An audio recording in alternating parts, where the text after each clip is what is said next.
Welcome to Healing Medicine, formerly the Mindful Healers podcast. This is the podcast for physicians and healthcare professionals who crave balance and purpose. If you want to rediscover your love for medicine and life, one mindful step at a time, you are in the right place. We are Dr. Jessie Mahoney And Dr. Nichang Liang, physicians who bring decades of experience in physician health and wellness and leadership to the wellness conversation. Like so many of you, we felt the exhaustion, the disillusionment, and the weight of a career that demands so much, often at the expense of our own well-being. In this podcast, we explore mindfulness, mindset, and real, sustainable health and well-being strategies. Not as another task to add to your plate, but as a way to experience medicine and life differently. Each episode dives into practical strategies, coaching tools, and real conversations to help you feel more present, fulfilled, and in control. When we are healthy and well, we become powerful agents of change. If you're ready to break free from exhaustion, cynicism, overwhelm, feeling ineffectual and stuck, and rediscover joy and presence, you are in the right place. A life and a career that truly fits you await.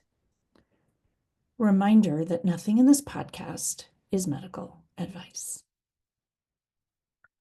Welcome to today's episode of the Healing Medicine podcast. And I have another awesome guest today, Dr. Jed Wolpaw.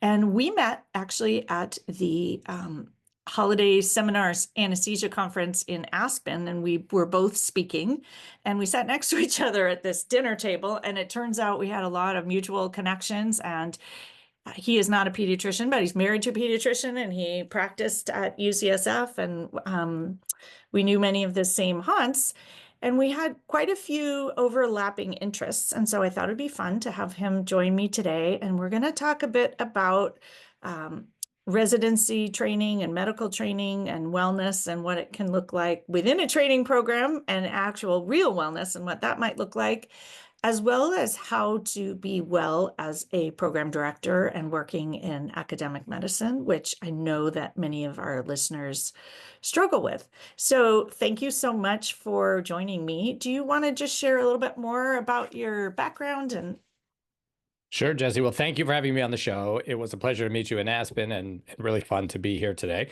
So yeah, I grew up in Cleveland, Ohio. I went to Brown undergrad. I studied history there, and then I did a master's in education and started teaching high school history. That was my first career, and then decided to switch things up, finished up some pre-med stuff, and then I went to medical school at UCSF, as you mentioned, and was in San Francisco for 8 years because I did both medical school and residency there.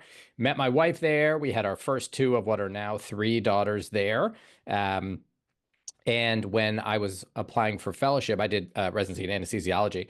And when I was applying for fellowship in critical care, we had a 3-year-old and 18-month-old, and my family had moved from Ohio to Pennsylvania, and her family had always been in New York City. And so we thought it was a good time to get back closer to family. So we made that move. I picked Hopkins for fellowship. We came here to Baltimore, and I've been here ever since. I'm now finishing up my 8th year running the residency program in anesthesiology here at Johns Hopkins. And then I also help run both the clerkship for medical students in anesthesia and the other one in critical care medicine.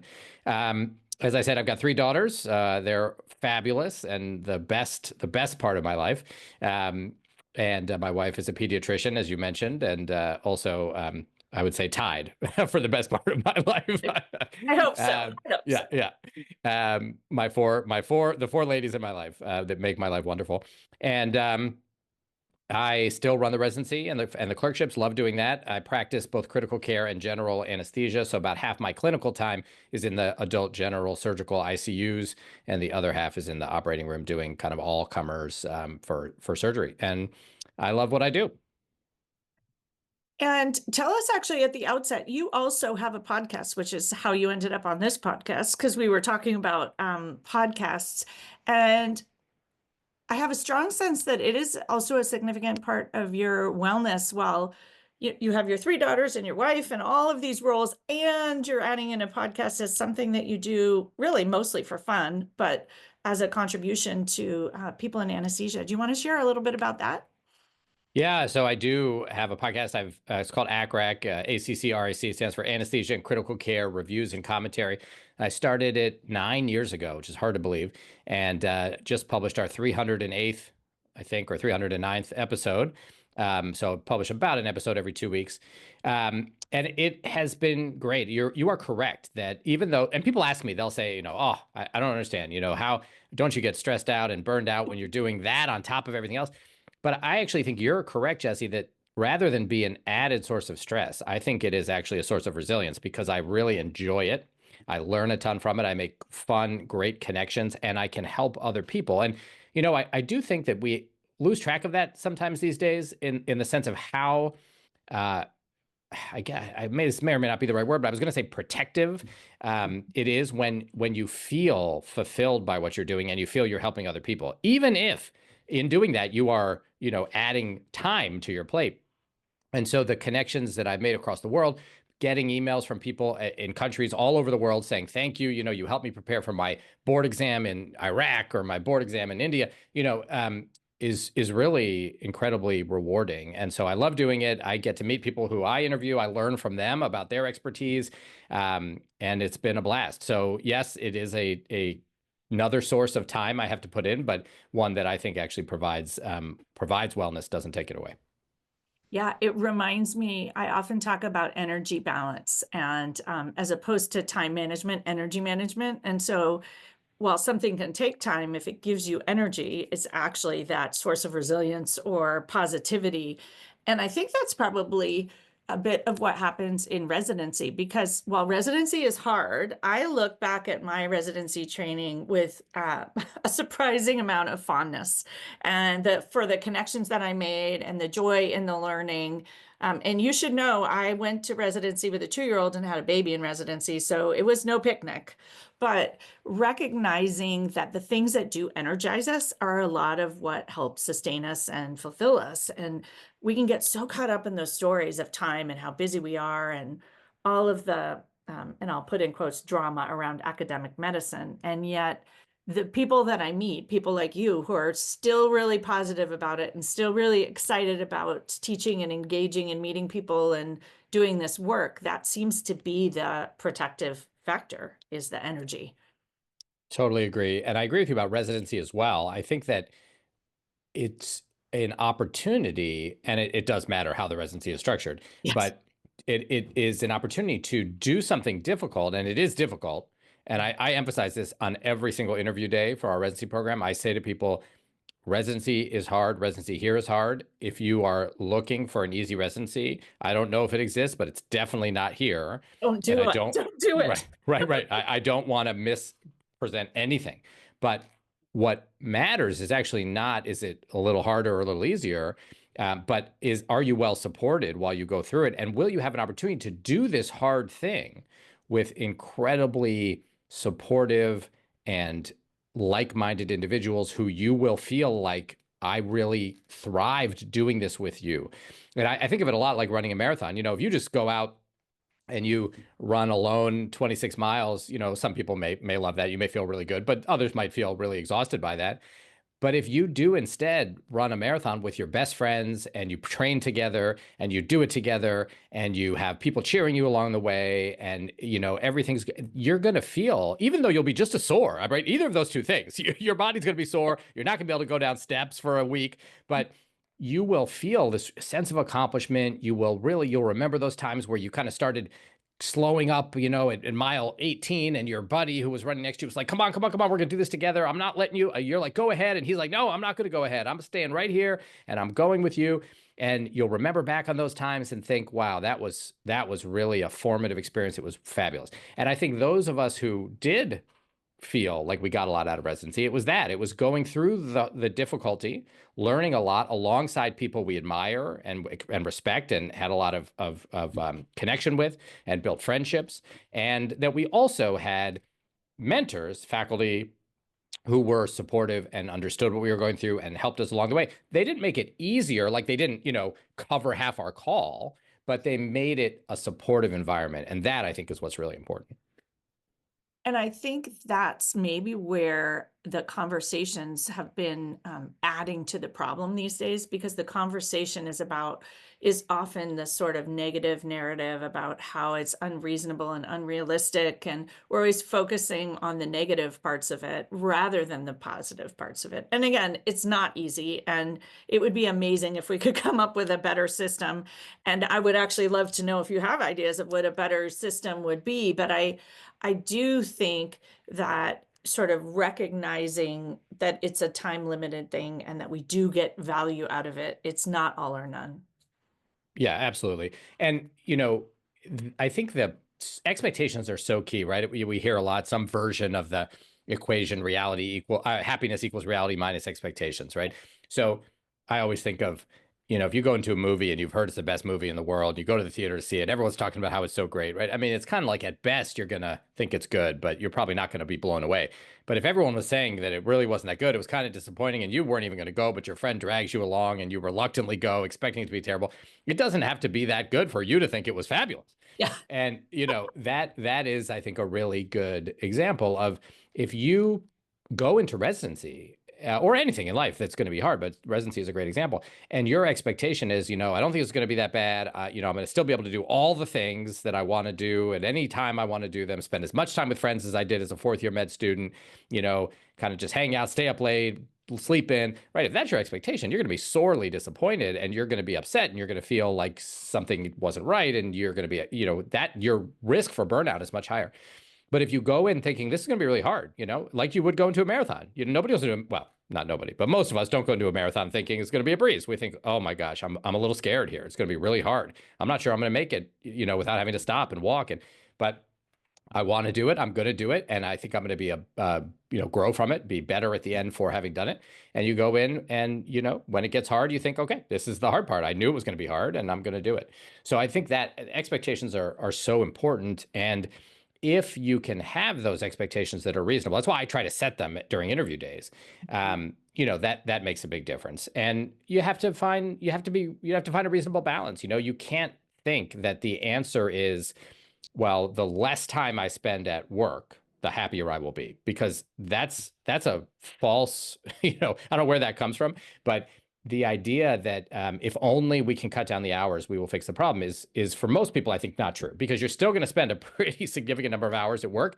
And if you're not finding a way to feel enjoyment and fulfillment in that work, and in many ways, I feel like it should be relatively easy for us because everything we do at work is helping people, right? Yes. I mean, maybe, and I don't mean to put anybody down, but maybe if you're training to be an investment banker or something, maybe it's a little harder to find that feeling of I'm giving back and I'm making a difference in other people's lives. But for us, it shouldn't take that much, willpower and thought process to be able to see that what you're doing is help every day, every time you're at work is helping people. Now I get that if you're spending a huge amount of time in front of the computer, which all of us are these days, that doesn't feel like it's making such an impact on people's lives. And that's true. And we do need to work on that. But the time that you are with patients, you're making a big difference in people's lives. And I think that is a source of fulfillment right there. And then the time you're with your colleagues and you're on that call. I mean, right now I'm saying goodbye, sadly, to all our graduating residents. And I meet with all of them. We talk about their experience the past years with us. And what I find is that they're actually really looking forward to their last few calls, because when you take call as a final, senior resident, it's a long, it's a long call. You're up all night, you're working hard, but you feel so like you're working, you're taking good care of patients and you're helping those junior residents. You feel very competent in what you're doing. You're mentoring, you're teaching. And people love those calls, So the idea that any long call equals bad, right, is not a good way to approach it. But I do want to say one other thing, which is that you mentioned, well, maybe there's some ways to rethink kind of how we structure residency. And I think that's probably right. And I think there are some people for whom doing, 3, 4, 5, 6, however many years of residency it is, in an intense way is going to be the best way to do it. They're going to get a lot out of it. They're going to be, they're at a place in their life where that structure works fine, and they will be happy to get that part done and then be able to be an attending and make more money and, all that. But I think there are other people who may feel that based on where they are in their life, maybe they have young children, maybe they're planning on having young children, maybe they've got other obligations, a sick family member they're helping take care of, where for them, it would make a lot more sense to do residency over a longer period of time, but less compact. So to work fewer hours, but over more total time. And that's very hard to do because the structure of residency is such that it's not really conducive to that. But I think if we could figure out how to do that so that we could offer people those different options, and someone may say, okay, I've got 2 little kids at home like you did, or you started with one and had another. And I have no idea, but let's just say, for example, you might have jumped at the opportunity to say, oh, like instead of 3 years of peds, could I do 5 years of peds, but work 40 hours a week, right? I mean, that might have been super conducive to you being able to balance being a mom and being a resident. Others might say, no, I've got my mom lives with me. I don't need that. I want to get it done. So I think having the option would be great. It's just going to be tough to do. And the other thing that comes along with that is needing to have the ability to really accurately judge competency, because right now we have a time-based system, and it doesn't really make sense. It's just easy. So there is some movement happening nationally and to move away from that and look at competency-based advancement and training. I think once we get better at that, we'll be able to do a much better job of saying, sure, right, you can work a less intense schedule, and it may take you more time. We'll just keep evaluating your competency, and when you get where you need to be, then you can be done. That would be amazing. And as you said that, actually, I'm just thinking I did a little bit of a stretched out residency in that, well, and I had some complications with said baby I had in residency. I went into preterm labor. So I ended up doing a chief year where I made up my calls during the chief year. Gotcha. And so I figured it out. And so I got the benefit of doing sort of the teaching and the education, but I made up the clinical work at the same time. And so it was sort of a way to make it work for everyone. And I know I just got lucky because it worked out that way. And we actually ended up having an attending who was out on leave for much of the year. So I filled that spot, which helped them and helped me, and it all works. And so I do believe there is actually a way that we can sort of solve problems creatively, and hopefully we have an education system that allows that. I wanted to just circle back to this idea of cutting down hours and things will be better, because while I do think there is some number whereby it's not human and it's an unrealistic expectation, even with attendings, we think that if, it's working part-time is going to make us happier and working less hours, et cetera.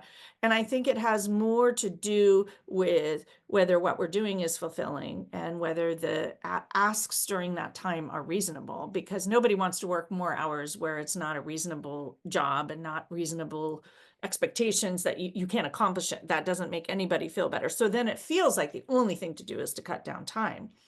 But to me, it has more to do with what you're looking at. And as you said, if you're paying attention to how much time you're on the computer, nothing will feel fulfilling. Whereas if you're paying attention to those positive moments, and that is just the power of mindfulness and mindset, and remembering at the end of each day what was meaningful. And I'm reminded, I often, and I think I shared this in the talk at the conference, but those questions of what surprised you, what inspired you, what touched your heart from Rachel Naomi Remen, like those are a way even for fellows and residents to think about, like, what good happened today? Why is this fulfilling? Why is this meaningful? And I think we got so caught up in the I call it collective suffering and comparative suffering that we forget that we're actually doing something that we do love and that is meaningful. And I think it's interesting because I always have this tension of saying, like, well, actually, I really did love residency. I didn't love not sleeping, but I loved the other parts because it was actually almost all meaningful. And in those days, we didn't have computers, so I didn't have to do that part at all. But I think just recognizing that so much of it is our lens. Although coming back to that reasonable, unreasonable paradigm, I do think most of our expectations in medicine are pretty unreasonable. And so we do have to sort of say, like, reasonable for human beings, because human beings need sleep and need to pee and need to eat and have children and have medical emergencies. And that my dream would be that we create a system that maybe has an extra person in it, so that acknowledging that someone's always sick or has a family crisis, and so that we have a little bit of give, especially in programs. And maybe this sounds biased, but in programs that have women, because we have women of childbearing age in all medical training. And so it's unreasonable to think in a program, especially in a specialty that's always more women than men, to not have that extra person or extra support built in some way. Yeah, I couldn't agree more. That's actually what we have done years ago when I first became program director. We did not at the time have what we call many specialties call a Jeopardy system, right? Yeah. And so for those who don't know what that is, we instituted it. So we have a resident who is, like you said, they're just extra. At all times, there is a resident who is not assigned to anything clinical. They are available. And then if somebody calls out or someone has a doctor's appointment or someone gets sick or someone who's pregnant goes into labor earlier than expected or whatever, no problem, because we have this person whose job is to fill in for when those things happen. And it really de-stresses the system. And then if you're that person who's not feeling well and you're sitting there and you're like, oh, should I go into work? I don't want to, disrupt everybody else's schedule. Well, you feel a lot more comfortable going ahead and saying, you know what? I'm going to go ahead and call out because I know it's not going to disrupt anything. There's this person that's their job is to fill in if I'm sick. And so I think that you're right on with that being really important to do. I also think I couldn't agree more with what you said about the idea of it's in many ways about what we choose to focus on, how we and people need help with this, right? It's not everyone. It's really interesting. I've seen enough, people go through residency over the years that some people just it's interesting, and I'll often ask them, and people really can't explain it, but just naturally they will choose to focus on the good, and they are able to just kind of let the uncomfortable and the bad go. And those are the people who they're 20 hours into a 24-hour call, and are they tired? Of course. Are they stressed? Of course, but you wouldn't know it because they're focusing on, hey, we're doing, they're getting their team excited. They're saying, guys, we got 4 hours left. We're doing a great job. Look at this patient's getting better. Let's work on that patient. And that's just, for some people, it just comes naturally. For other people, it's the opposite, right? Where they could be, it could be an incredible, they could have done amazing well. And the IC, everybody in the ICU is doing better. And yet you wouldn't know that any of that had happened because they're just so focused on the fact that they're tired and they don't want to be there for 24 hours, or they haven't had anything to eat and they're hungry, or, and they're so focused on that. Or someone's looking at the whole experience they've had, let's say on a rotation, and they had one bad experience, maybe one surgeon who, of course, I'm coming from the anesthesia side. So one surgeon who spoke, who spoke a little unprofessionally to them over the course of a month, and they are really hung up on that, and they're really upset about it, and they can't. And I'm not excusing. I mean, that should never happen, right? But the idea would be to say, look, we should work on that, help that surgeon, improve their communication. But at the same time, hopefully you can see, man, you've had an amazing month. You've learned a ton. You've made a big difference in people's lives over the course of this month. And you've had a lot of wonderful interactions with people, but that so easily gets lost. So what I am by no means an expert in, but I think what a lot of people could benefit from is help with that. How do you focus your attention and your mind on the positive so that you can be more toward that first end of the spectrum and not the second one? And I think the real challenge is that in medicine, we're actually training our brain to see the problems and see, so that therefore we are, in medicine, we're doing that. And so our brain does that with the call schedule and with the shift work and with the attending. I do a lot of, I coach anesthesia fellows, which I think and right, that's what they're problem spotting all day. And so then they problem spot, they remember the one thing with that attending. And I do think that's where coaching comes in. And it isn't all Pollyanna that we ignore those things. What I find is when we shift our energy and shift our focus, we can actually advocate better when there is a problem and much more effectively. And so were I the resident to come to you about the problematic attending, the way I would bring it would actually be more impactful and lead to more change. And that's really where I think the sort of coaching work, which does go well beyond just shifting your lens to the positive, but I think it's really strategic because you change how you show up for something. And this doesn't mean that residency training can't be better and medical systems don't need to change, but it's really that lens of what we bring to it.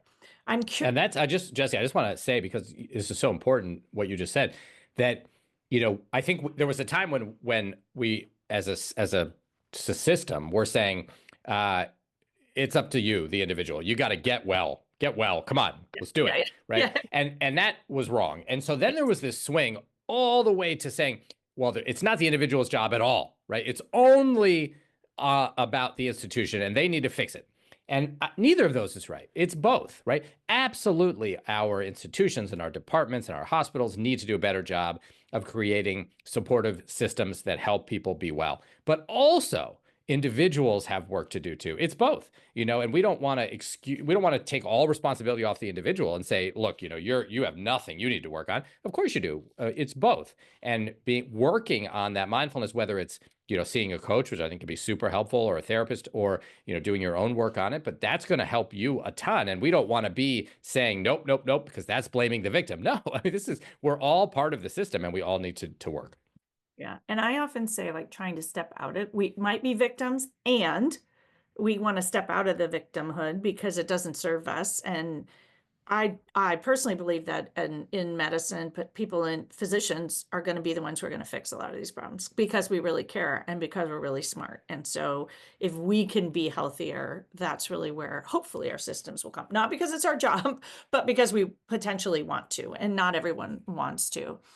I have two things I wanted to ask you, actually. One is just sort of around, well, what can we do either within training? And actually, I think training is literally just kind of a microcosm of what you can do in a bigger system to set it up to be well. Like, what is reasonable? What is realistic? Because I think there's this tension that I hear all the time between preparing people for real life medicine, whether it be residents or we talk a lot generationally in leadership about the millennials, and they have this different idea, and so we have to prepare them for real world medicine and versus this burnout struggle. And then my other question, which may relate to it, is a bit that I think we have a very judgy culture in medicine and sort of focusing on the negative and collective suffering. And so how can we create a culture where from the leadership standpoint or from the residency director standpoint, and I think I would liken a residency, a good program director is similar to a good department chief. Like it's a similar role. And so how do we build a culture where we focus not on the judgment and not on this collective comparative suffering? And so I think they're kind of related, but you can answer any part of it that feels. Yeah, no, I agree they're related. I think that, to help people to be able to do what they need to do to be well, I think the first thing I think, and I've kind of learned as a program director, is you have to first make sure you separate out people who have enough going on in their outside of work lives where that has to actually be the focus, and they need, for example, a leave. They have to take time off to deal with it, and that's really important that people know that's okay. And that for example, if your parent is terminally ill and dying, and you're the one caretaker. Yeah. And I've had this happen where you would think that'd be a no-brainer, but it's not. And people are really struggling. They're trying to still do residency, and they're trying to, and when they hear, listen, it's okay. Like, go this is not a sign of weakness. This is a sign of strength. If you need that time, take it. And it's like this huge weight off their shoulders, and they go and they spend, weeks or a month or whatever it is that they need to take care of their family. And then they're able to come back, and then they can really be stronger for having done that. So that's a subset, and it tends to be a relatively small subset, but that's important to identify, because if you don't identify those people and you're just saying to everybody, like, come on, let's do it, let's focus, let's go, and they can't, right? Because they're not in that position. So that's important. Then you have the people who don't have kind of that going on, and they're able to do it. And so then, I think you need to have a structure that is supportive, and you need to set up the expectations like we talked about. So I think, and that starts from the beginning. And as I told you, I do it on interview day, but I think it has to be done from the get-go. You have to be very clear and transparent about what the expectations are, what things are going to look like. I think you need to have a really solid system where people know if they have a concern, if they're worried, if they're not sure that things are going well, they know there are ways they can ask those questions, get those concerns heard. And in a residency program, not necessarily true all the time, but in a residency program where there's a power differential between the residents and the faculty, and especially between the residents and the program leadership, and where the ability to finish the residency is dependent on the program leadership, giving the go-ahead, you have to have anonymous ways for that to happen. So there has to be ways where the trainees can submit concerns anonymously to the leadership and have those addressed. And I'll just give you the example of how I do it, but two ways. One is I have an anonymous survey that's always open, and the residents can go in there anytime, just click the link. They can put anything they want, any concern, question, comment. And now I can't respond to them individually, obviously, because it's anonymous. But what I do then is I send an email out once a month to the whole residency, and I say, here's what's come in, here's what people have submitted, and here's what we're doing about it. So you can get heard, we're going to try to address it. And then the other thing I do is I meet with individual classes, so each PGY class, and have them write down whatever they want, question, concern, on a little piece of paper on a note card. And no names, it's anonymous. And then they drop it in a bucket, and I pick them out one by one, and I read them out loud in front of everybody, and I respond to them. So they get their program director giving feedback on their concerns right there, right in real time.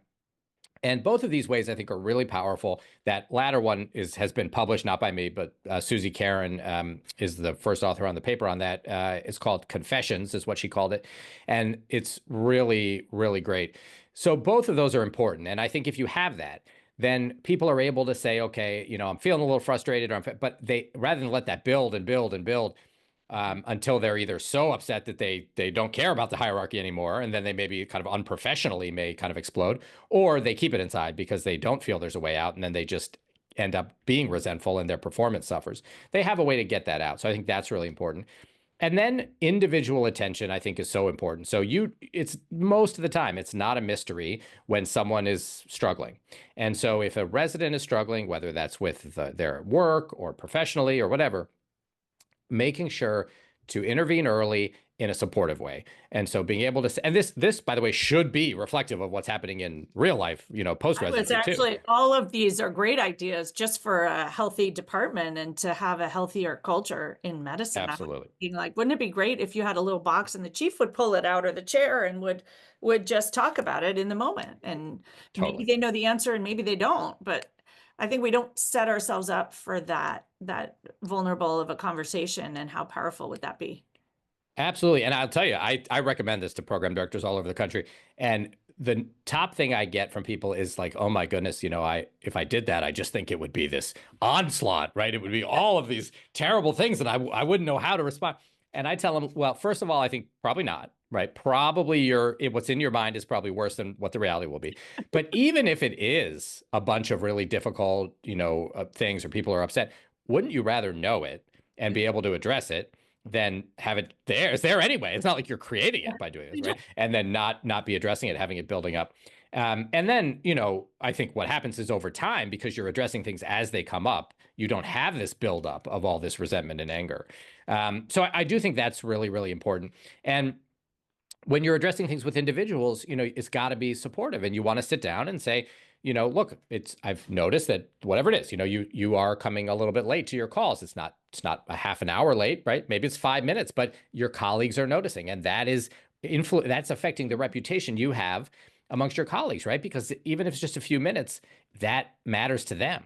And so I'm not calling you here because now you're in the principal's office and you're in trouble, right? I'm just calling you here because you and I want the exact same thing, which is for you to be seen as a team player and the best, most professional anesthesiologist you can be. And so I want to help you. Let's strategize, right? How can we do this?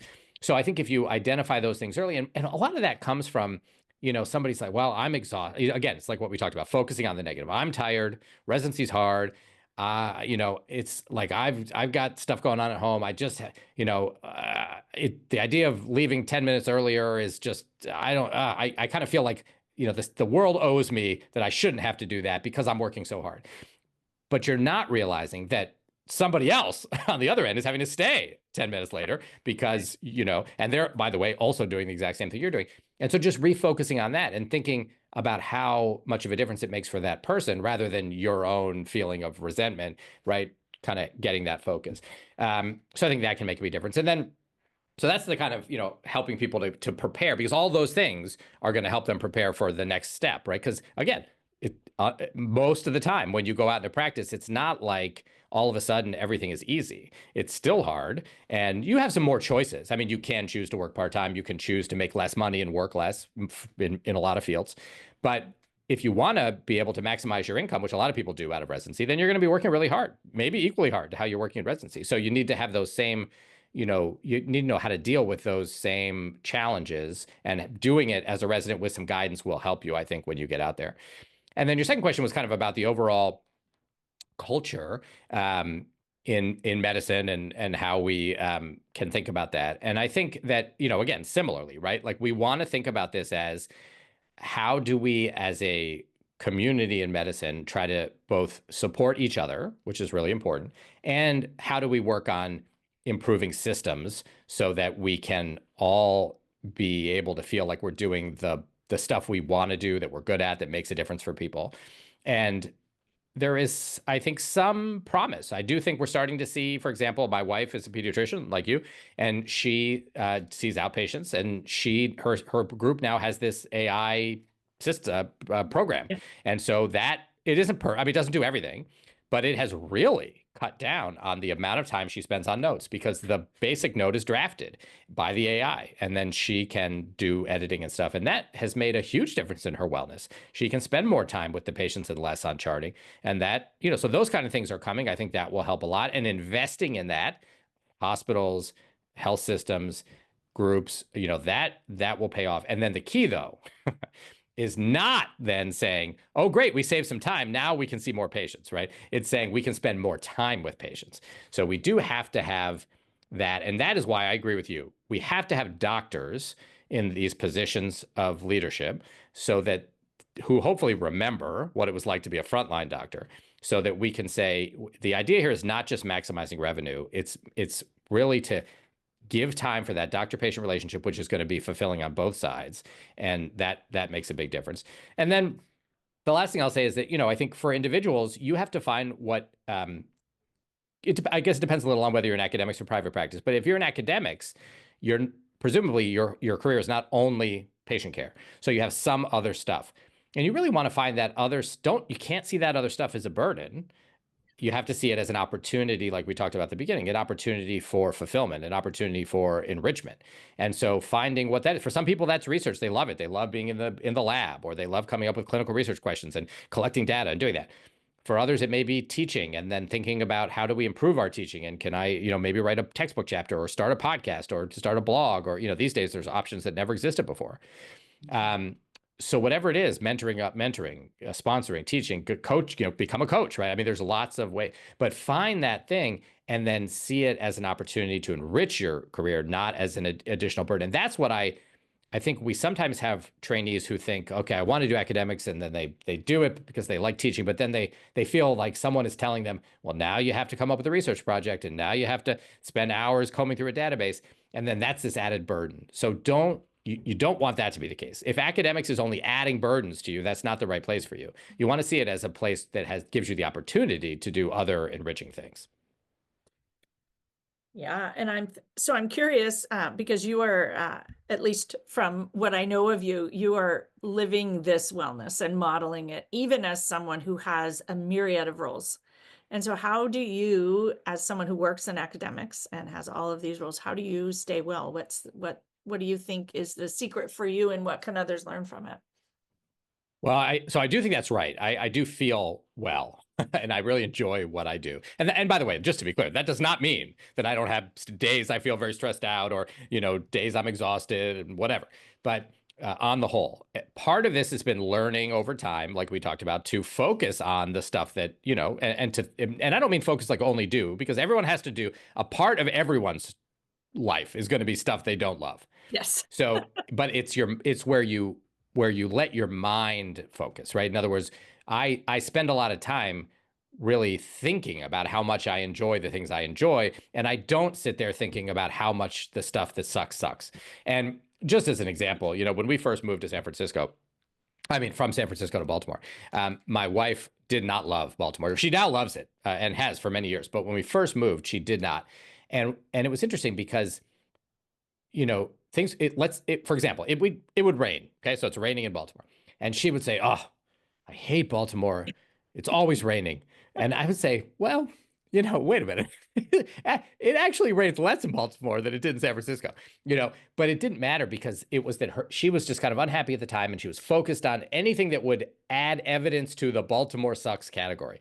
Right. And so one of the big things for her, and I have found over time just in general, is if you can break away from those patterns and instead say, I'm not going to focus on the rain. I'm going to focus on this or that thing that actually I really like. It takes work, but being able to do that is huge. Another thing is that being efficient, I can't emphasize enough how much of my both success and happiness is predicated on my ability to be really efficient. And in other words, getting things done quickly when they can be done quickly, getting things out of the way that can be gotten out of the way. My basic rule of thumb is that if I can do something right now that will take me less than a minute or two, then I will do it right now. And that sounds small, but it is huge because it means that all these things that can build up, and then at the end of the day, you've got 100 tasks to do.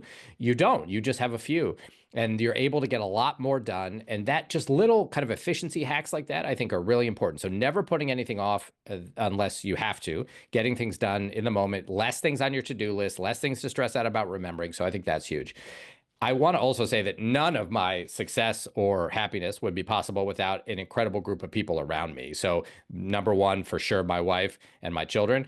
And then also at work, I've had the incredible luck to work with a great group of people running the residency, running the clerkships, to have supportive chairs. Some of that is just pure luck. I mean, you either do or don't have a supportive chair. Yeah. Some of it, once you do get into a leadership position, is picking the right people to be on your team.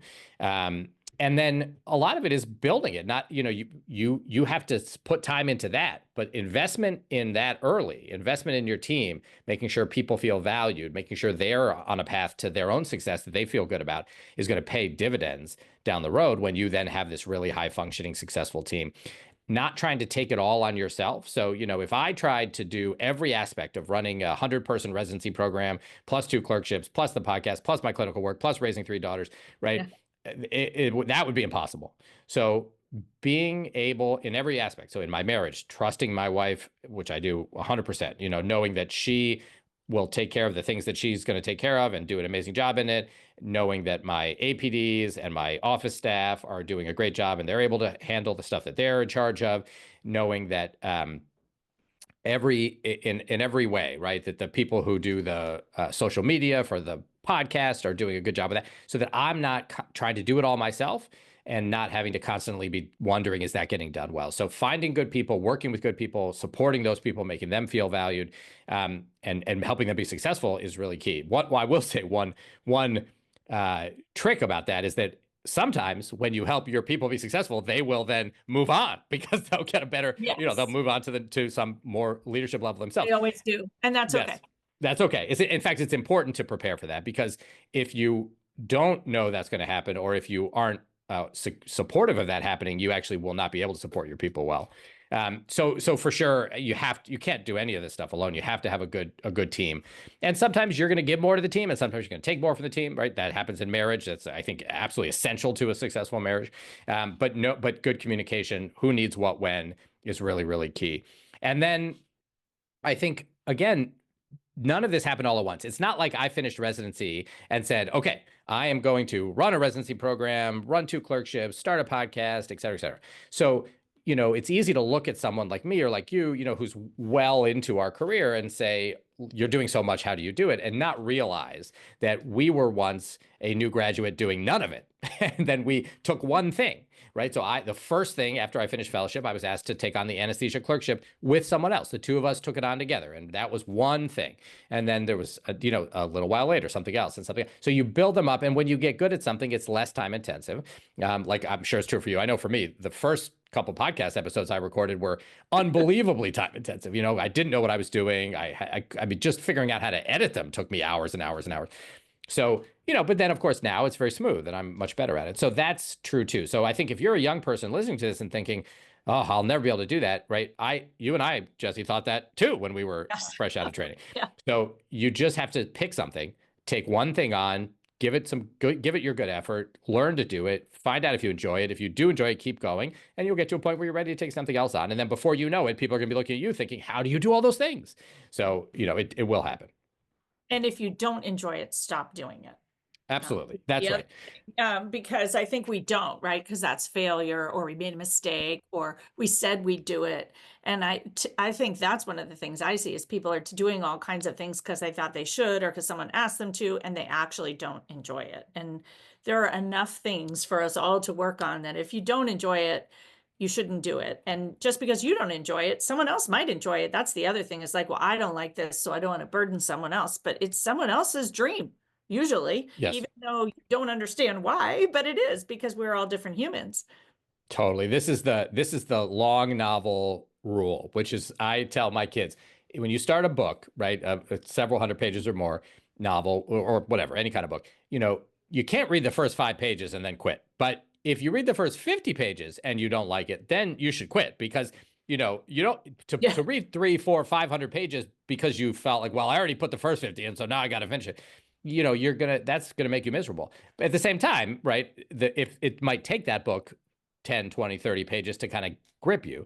I'm actually reading this series right now that a friend recommended, and I read the first maybe 20 pages of the first book, and I thought to myself, I don't know what he was talking about. This is terrible. And I was so close to putting it down. And I thought, but I trust this guy. I'm going to give it a little longer. And sure enough, by the time I got to about page 50, I was hooked. And now I'm like, can't put him down. So, it is, but at some point, it is important to be able to say, and by the way, that also might be something you did at one point really enjoy. And now you've gotten to a point where you think, this is not, something I want to continue putting a huge amount of time into, or another opportunity comes up and you think, that's important. And that reminds me that sometimes it is important actually, because it's easy to get really comfortable with something that you're doing and to then turn down other opportunities that might be great for you because there will be those first 50 pages, right? There'll be that first chunk of time that's going to be stressful and hard, and you aren't going to be that good because you're new, but that can also be really rewarding. So I think don't be afraid to step out of your comfort zone when some other opportunity comes along, even if you're quite good at what you're doing now. And I often say you can be really good at something and decide to stop doing it. And you can even like it and decide to stop doing it because you can't do all the things. And I think sometimes we also have to give up what's good for the potential of something great. We won't always get it right. It won't always be great, but otherwise we just stay stagnant. And I see a lot of people in medicine doing the same thing just because they've been doing it and it's fine. And maybe it's not toxic, right? So they're just like, this is good enough. And then not really feeling alive and, jazzed about their work. The other thing you mentioned a bit ago that I think is worth mentioning is the building your team. Because I think many of us want to show up and we want to be on a good team, especially when you graduate and you're showing up in a new job. You just want to join the good team.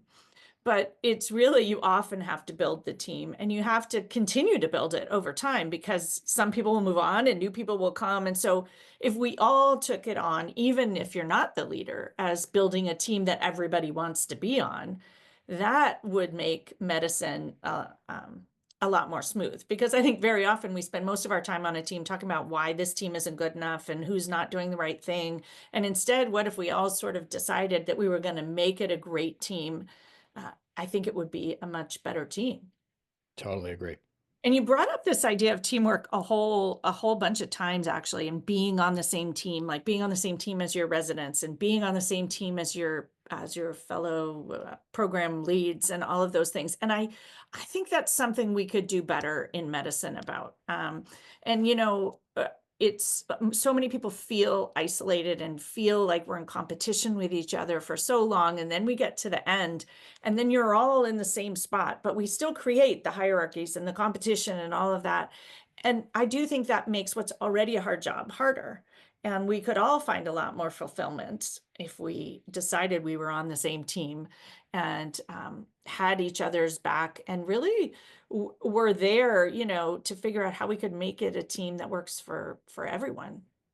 Yeah, I totally agree with that. I think that's because when you're on a team that feels united and feels like we have a purpose that we share together, it makes such a difference in terms of your own enjoyment, fulfillment, and I think protection from burnout. Yeah.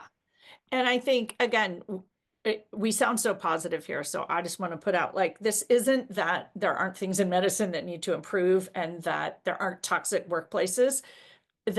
our conversation is really to help us dive into what can we control about it. And if you're really on a terrible team where people are stabbing each other in the back, you should find a new team, right? Like not all teams are amazing teams, but we do each also have to take some ownership of the team. And I just remember, and I hear often that, we're looking at things, trying to decide if it's a good team to be on, but be the team player on the team that everybody wants to be on. And that is what is something that is within your control. Totally. So, fantastic conversation. Actually, I think lots of ideas and a juicy conversation really about, I hear so much this idea that, training is toxic and it's not good and it's not this. So many ideas about how it can actually still be this beautiful experience that moves you into medicine in a way that you can have a healthy life experience in medicine. And I do think that training is part of where that culture gets carried forward. And so we really do need to be thoughtful and intentional about that culture. Is there anything you want to add as we end that you didn't get to say that feels like it's missing, or the key thing that came up that you want to emphasize again?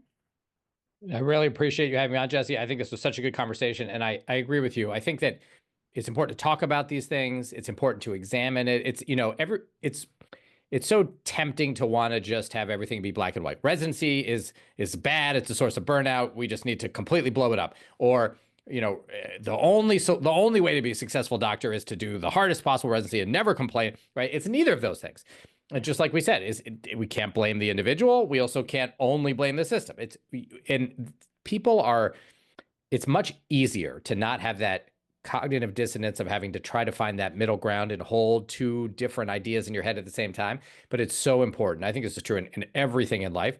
And so the most important thing, I think, for people who are listening to this and thinking about how am I going to approach this in my life, or hopefully how am I going to do it as a leader in my organization, is, I think, to not look for the simple solution, as in, if we just fix this, it's all fine. Or if we just tell people this, it's all fine. But to say, this is a multifaceted problem. We have to approach it in many ways. Individuals can do a lot. Organizations can do a lot. It's all important. And I think if we approach it in the most broad way, we're going to have the most success. I think that's brilliant. Thank you so much for joining me and having this conversation. I super appreciate it. And I know that our listeners will get value out of it. If people wanted to contact you, is there a way to find you? Yeah, absolutely. So if they want the podcast, as we said, you're welcome to put a link to that. It's acrac.com. People are welcome to email me. Trying to think what the best email is. Probably, I guess, just the podcast email. So acracpodcast@gmail.com. And that'll get to me. And then also both ACRAC and I are on both X and Instagram and Facebook and all the things. Yeah, all the things. So look us up there as well. Yeah. I'll put those links in the show notes so people can find you. And thank you again so much. And we will stay in touch. And for our listeners, I will see you and talk to you all next week. Thanks, Jessie. Really appreciate you having me on. Thank you for joining us. Be sure to stay on after the sound of the singing bowl for our mindful moment offering to practice. Please check the show notes for additional resources and insights, and please explore our other episodes. If our message resonates, we'd love to connect further. Please share this podcast with colleagues, friends, and family members. And remember, when you work with us, you don't just consume information, you create real change. We offer coaching, mindfulness experiences, workshops, retreats, and talks. Visit healingmedicinepodcast.com to learn more. Please note the content of this podcast is not medical or life advice. Always participate in our mindful moments safely.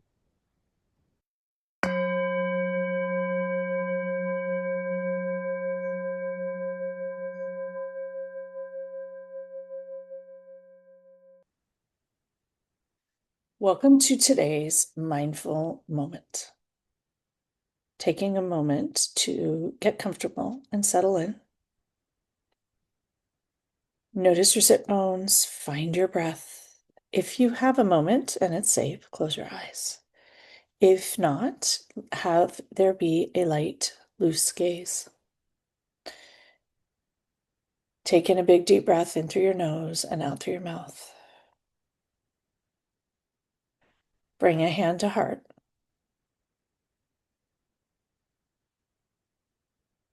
And taking a moment to connect to your passion and your purpose. Why is it that you do what you do?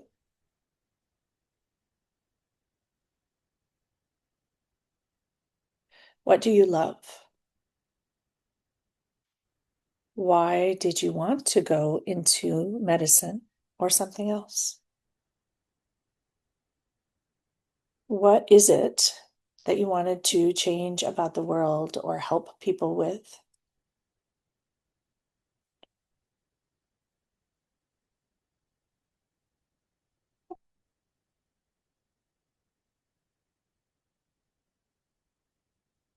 Take another deep breath in and out, noticing how you might feel different now after breathing, connecting to your sense of purpose. A reminder that taking a moment to pause, breathe, ground, and connect to your sense of purpose can change how you feel about your day and your work.